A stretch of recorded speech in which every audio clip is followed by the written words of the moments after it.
Hello everyone. तो आज हम करंट अफेयर्स की एक इम्पोर्टेंट न्यूज़ को कवर करने वाले हैं। तो चलिए शुरू करते हैं। सुप्रीम कोर्ट ने हेलमेट पहनने, गलत लाइन में गाड़ी चलाने और हेडलाइट से संबंधित कुछ दिशा निर्देश हैं वो जारी किए हैं। क्या दिशा निर्देश है जानते हैं। सुप्रीम कोर्ट ने 7 अक्टूबर 2024 को सड़क दुर्घटनाओं की बढ़ती समस्या को देखते हुए हेलमेट के उपयोग, गलत लाइन में वाहन चलाने और चमकदार हेडलाइट्स के नियमन पर महत्वपूर्ण निर्देश जारी किए हैं।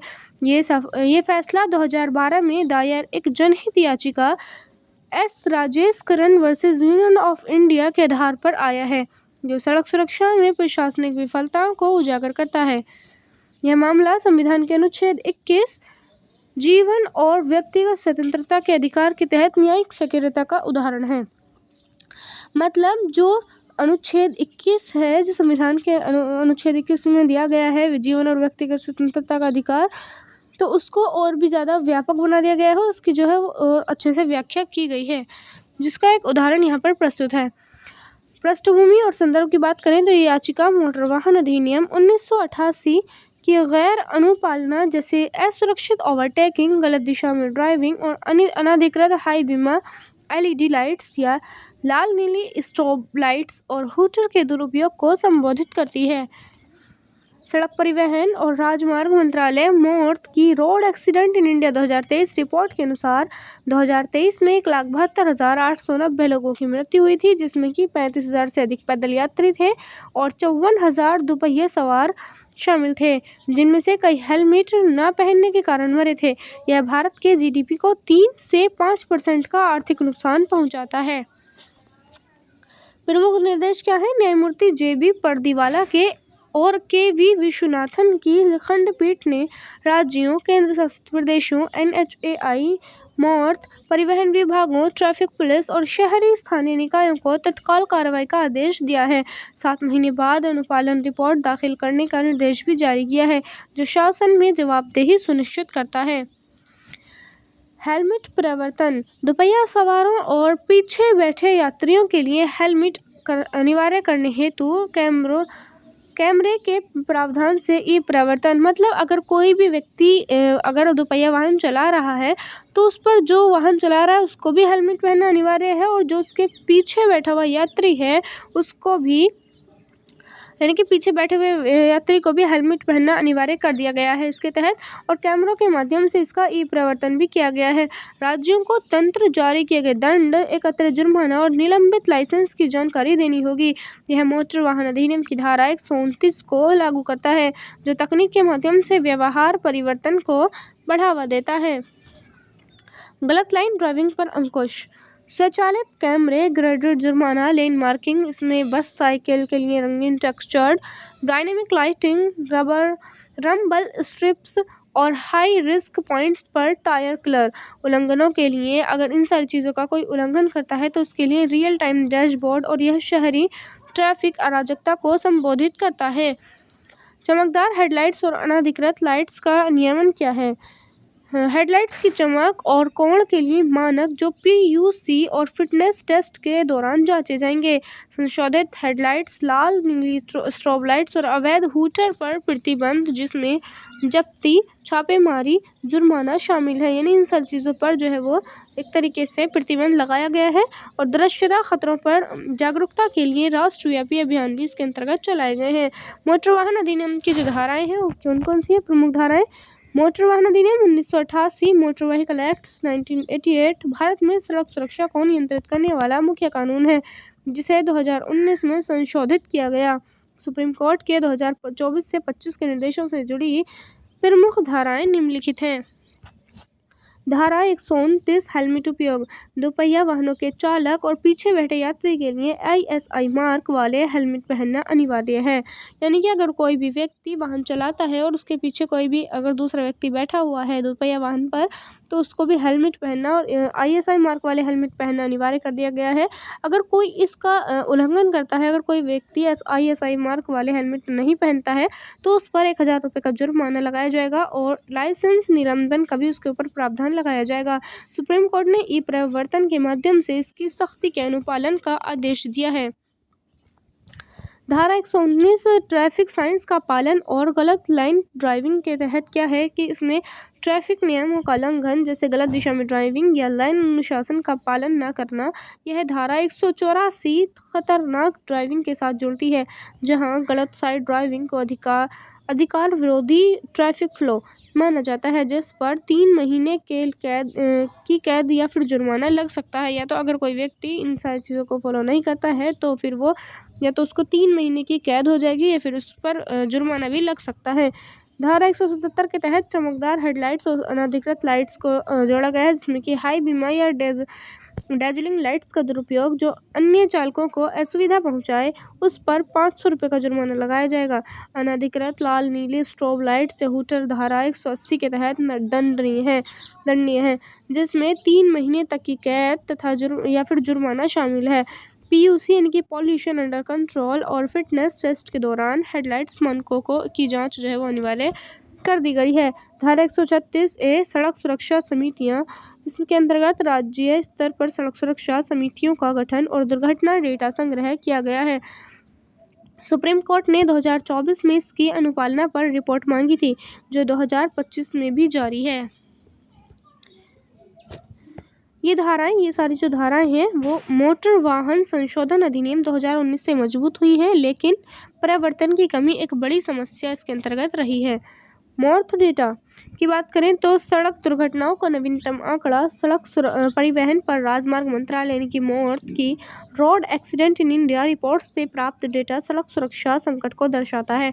2023 की रिपोर्ट के अनुसार कुल दुर्घटनाएं लगभग 4.5 लाख हुई हैं, इनकी जिससे कि मृत्यु 1,72,890 लोगों की जो है वो मृत्यु हो गई है, जिसमें से कि 54,000 जो लोग थे वो दोपहिया वाहनों पर सवार थे और 35,000 जो लोग थे वो पैदल यात्री थे। राष्ट्रीय राजमार्गों NH पर 53,372 लोगों की मृत्यु हो चुकी है। 2024 के आंकड़ों के अनुसार लगभग 1,80,000 मृत्यु, जिसमें NH पर 52,609 और 2025 के पहले 6 माह में NH पर 26,000 से भी ज़्यादा मृत्यु हो चुकी है। कुल दुर्घटनाओं में घातक दुर्घटनाओं का अनुपात 2005 के 19% से बढ़कर 2022 में 33.8% हो गया है। ये आंकड़े GDP को 3 से 5% का नुकसान पहुँचाते हैं। India status reports on road safety 2024 में 6 राज्यों के FIR डेटा से पता चलता है कि प्रवर्तन की कमी मुख्य कारण है। शासन सुधार, न्यायिक भूमिका और तकनीक का उपयोग की अगर हम बात करें तो शासन सुधार में सुप्रीम कोर्ट ने 2024 के निर्देशों में राज्यों को सड़क सुरक्षा नियम बनाने, प्रवर्तन और जागरूकता अभियान चलाने का आदेश दिया। 2025 में अनुपालन रिपोर्ट्स अगस्त तक मौत को मांगी गई, जो 23 राज्यों और 7 यूनाइटेड स्टेट्स से ली जा रही हैं। सुधारों में Supreme Court committee on road safety squads की भूमिका प्रमुख है, जो ब्लैक स्पॉट सुधार और डेटा संग्रह सुनिश्चित करती है। हालांकि संघवाद की चुनौतियां भी बनी हुई हैं।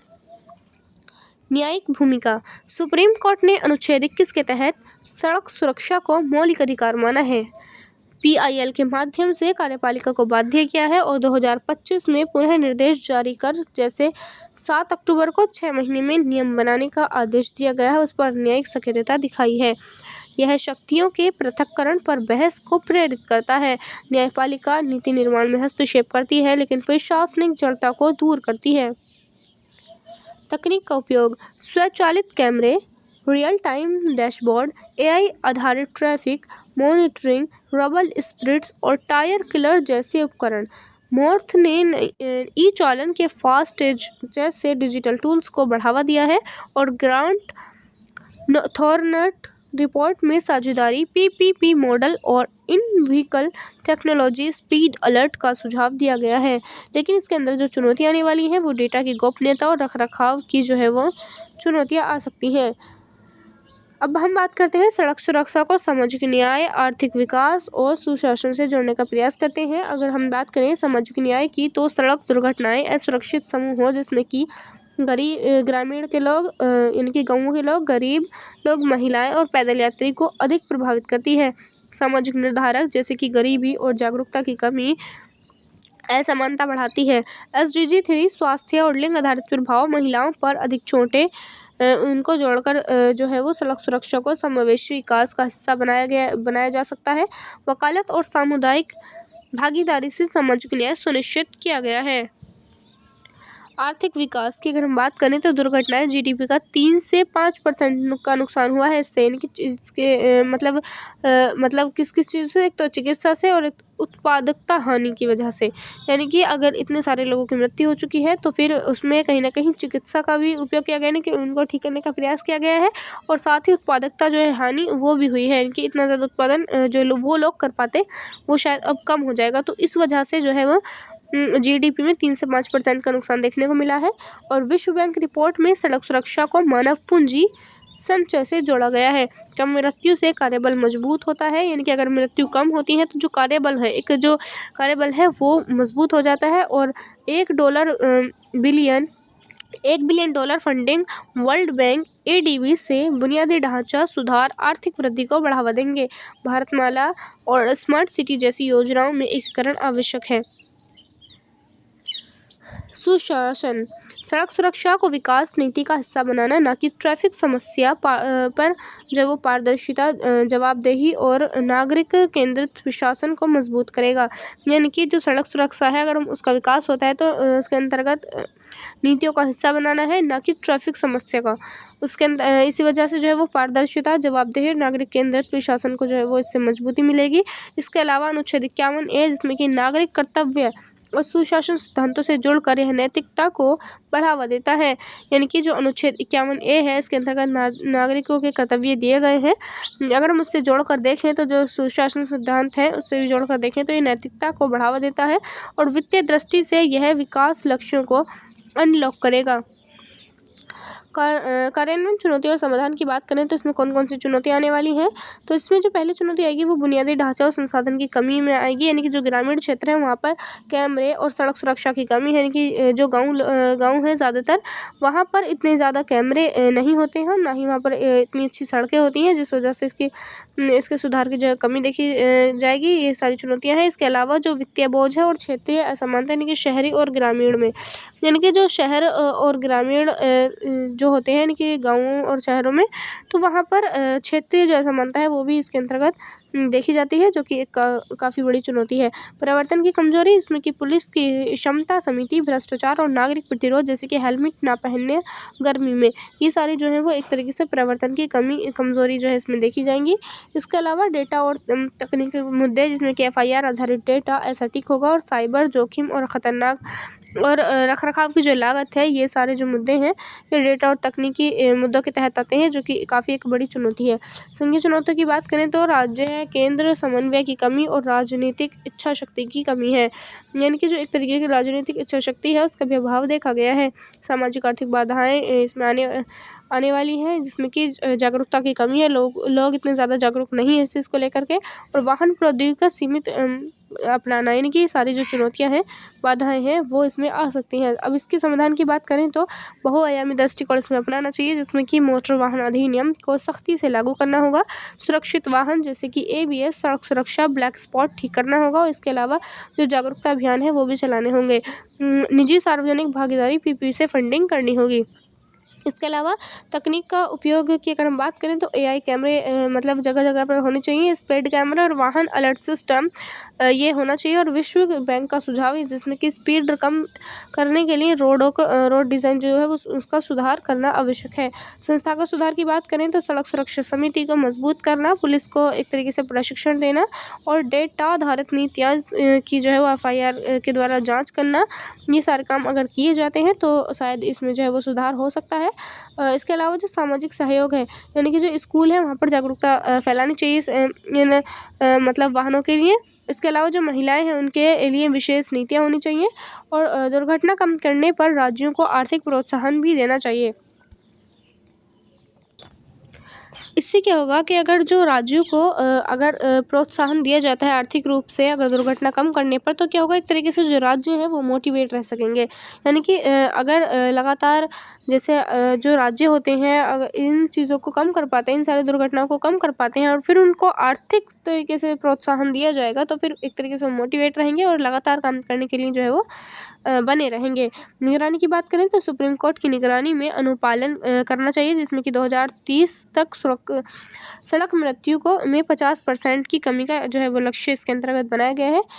अब हम बात करते हैं निष्कर्ष की। इस खबर का पूरा निष्कर्ष क्या है? सुप्रीम कोर्ट के 7 अक्टूबर 2024 के निर्देश S Rajesh Karan versus Union of India सड़क सुरक्षा को बढ़ावा देने के लिए एक महत्वपूर्ण कदम है, जो हेलमेट उपयोग, गलत लेन ड्राइविंग पर अंकुश और चमकदार अनधिकृत लाइट्स के नियमन पर केंद्रित है। ये निर्देश अनुच्छेद 21 जीवन का अधिकार के तहत न्यायिक सक्रियता को दर्शाते हैं, जो कार्यपालिका की निष्क्रियता को संबोधित करते हैं। इसके अलावा मौत के 2023 के आंकड़े 1,72,890 मृत्यु इसके अंतर्गत दिखाई गई और 2024 से 25 के बढ़ते आंकड़ों से सड़क दुर्घटनाओं की गंभीरता स्पष्ट होती है।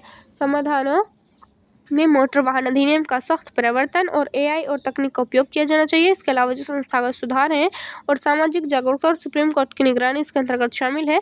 यह सामाजिक न्याय, आर्थिक विकास और सुशासन को बढ़ावा देता है, लेकिन संसाधन की कमी और क्षेत्रीय असमानता जैसी चुनौतियों के लिए समन्वित प्रयास और राजनीतिक इच्छा शक्ति की भी आवश्यकता है। तो ये थी आज की हमारी खबर। आज के लिए इतना ही। Thanks for watching.